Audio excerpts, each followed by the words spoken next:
এই যে আজকে মুসুর ডালের খিচুড়ি বানাবো, বৃষ্টি পড়ছে তাই একটু খিচুড়ি বানাবো। এই যে 1 কৌটো 250 কামিনী আতপ চাল আর 250 হচ্ছে মুসুর ডাল। এই যে কড়াইতে তেল দিয়ে দিয়েছি, এবারে দিয়ে দেবো শুকনো লঙ্কা আর দিয়ে দেবো জিরে আর তেজপাতা ফোড়ন। আচ্ছা, এবার কড়াইতে দিয়ে দেবো এই যে পেঁয়াজ কুচি।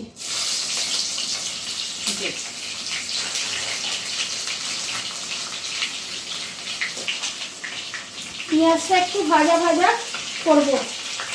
স্টার্ট। এবারে এই পেঁয়াজের সাথে দিয়ে দেবো 4 টুকরো আলু, ওর সাথেই ভাজা ভাজা হবে।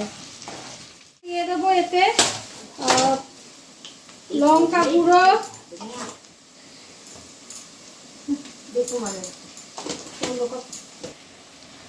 স্টার্ট। দিয়ে দেবো হলুদ গুঁড়ো,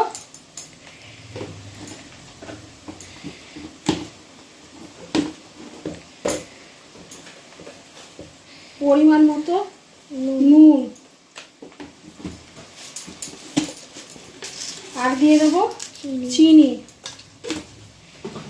এবারে দিয়ে দেবো আমি আদা রসুন বাটা, আর দেবো আদা জিরে বাটা, আর এখানে রয়েছে টমেটো আর ধনেপাতা কুচি, আর দিয়ে দেবো এখানে এই যে খাসির মাংসর চর্বি। এটা দিয়ে ভালো করে আগে কষাই। এই যে এইদিকে আমার মশলাটা কষা হয়ে গেছে ভালোভাবে করে, মশলাটা আমার কষা হয়ে গেছে, এই যে চর্বিগুলো কষা হয়ে গেছে। এবারে আমি এই যে চাল আর ডালটা ধুয়ে নিয়েছি, ধোয়া চাল ডালটা এর মধ্যে দিয়ে একটু কষে নেব।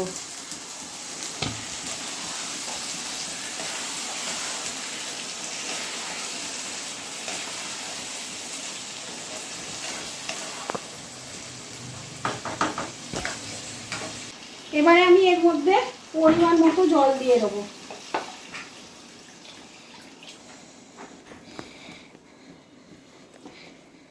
এই যে আমার খাসির চর্বি দিয়ে খিচুড়ি রেডি, মুসুর ডাল দিয়ে। এই যে চর্বিগুলো দেখা যাচ্ছে, আর একটু সামান্য করে ভাজা মশলা ছড়িয়ে বন্ধ করে দেবো। ব্যাস, আমার খিচুড়ি আজকে রেডি।